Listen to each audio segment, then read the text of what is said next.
લોકસભાની ચૂંટણીનું કાઉન્ટડાઉન શરૂ થયું છે અને TV9 પારખી રહ્યું છે મતદારોનો મિજાજ। અત્યારે આપણી સાથે છે એસટીના કર્મચારીઓ। એસટી કર્મચારીઓ આ લોકસભાની ચૂંટણીને લઈને શું માની રહ્યા છે, ક્યાં ક્યાં તેના મુદ્દા છે અને તેનો મિજાજ શું છે તે જાણવાનો આપણે પ્રયાસ કરીશું। સૌપ્રથમ આપને પૂછવા માંગીશ, શું કહેશો આપ એસટી કર્મચારીઓના કયા કયા પ્રશ્નો છે કે જે લોકસભાની ચૂંટણી પહેલા સરકારે ધ્યાનમાં લેવા જોઈએ, શું કહેશો આપ?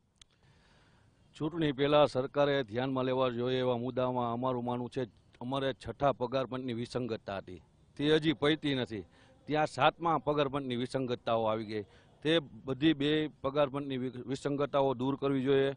બીજા નંબરમાં જે આ ખાનગીકરણના પ્રશ્નો છે, ખાનગીકરણ સતત બંધ કરવું જોઈએ અમારા કામદારોનું માનવું છે। સાથે સાથે પેન્શનના જે પ્રશ્નો છે તે પણ દૂર કરવા જોઈએ અને સાથે સાથે ફિક્સ પગાર કામદારોમાં પણ જે અસંતોષ છે પગારને લઈને તેનું પણ ધ્યાન રાખવું જોઈએ। આવા અમારા વિવિધ મુદ્દાઓ છે, જો સરકાર આ વિશે વિચારે તો કામદારોને હર્ષની લાગણી થશે। સરકાર આ બાબતે વિચાર, આપ શું કહેશો કયા કયા મુદ્દા જે એસટી કર્મચારીઓના છે કે જે તેનું નિરાકરણ આવવું જરૂરી છે? લોકસભાની ચૂંટણી આવી રહી છે ત્યારે મારે તો એ જ રજૂઆત કરવાની સરકારને પણ કે ભાઈ પેન્શન અત્યારે એસટીના કર્મચારીઓને પેન્શન એક નહિવત 1800 થી 2200 રૂપિયા છે।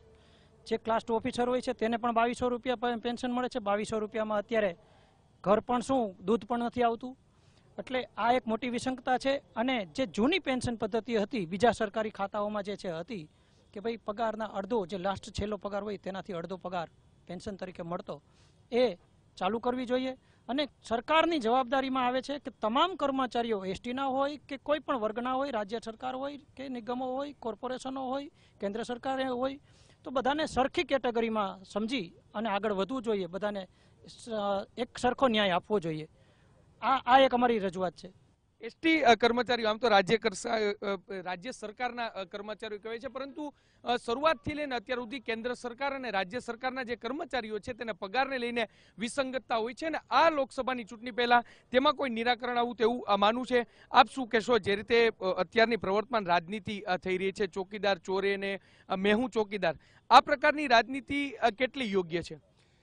હું તો કહેવા માંગુ છું કે આ દેશમાં કોઈ પણ વડાપ્રધાન આવે, ચાહે નરેન્દ્ર મોદી સાહેબ આવે કે રાહુલ ગાંધી આવે, જે કોઈ આવશે તે આ દેશનો ચોકીદાર જ ગણાશે, કેમ કે આ દેશનું અને આ દેશની જનતાનું તેને ધ્યાન રાખવાનું જ હોય છે। એટલે કોઈ પણ આવે, કોઈ પણ સરકાર આવે કે કોઈ પણ વડાપ્રધાન સીએમ પદે આવે મુખ્ય આપણે, તો એ ચોકીદાર જ હોવો જોઈએ।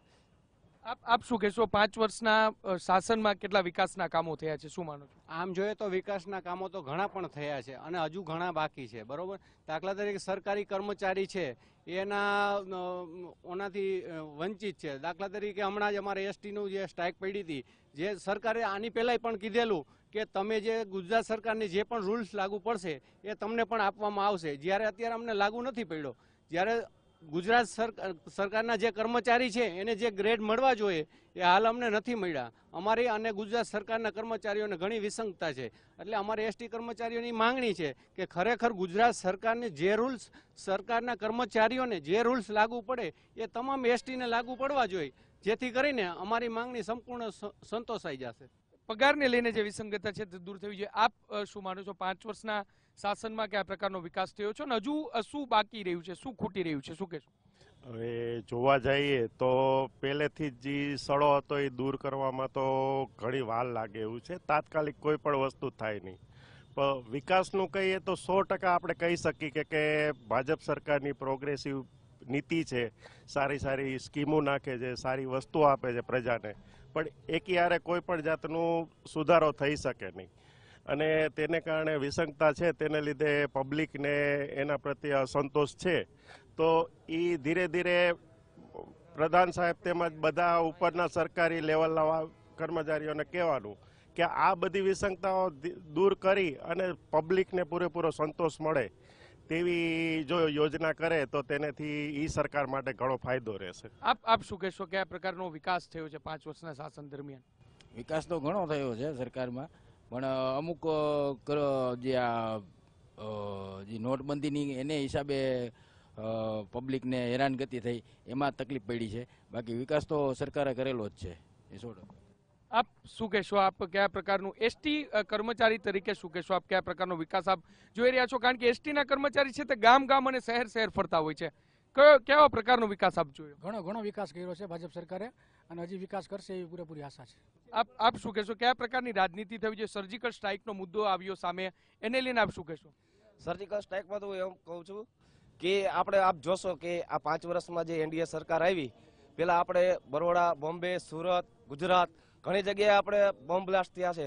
પણ આ 5 વર્ષમાં તમે ક્યારેય સાંભળ્યું કે ક્યાંય આપણા ગુજરાતમાં, બોમ્બેમાં, સુરતમાં, અમદાવાદમાં ક્યાંય પણ બોમ્બ બ્લાસ્ટ થયા નથી.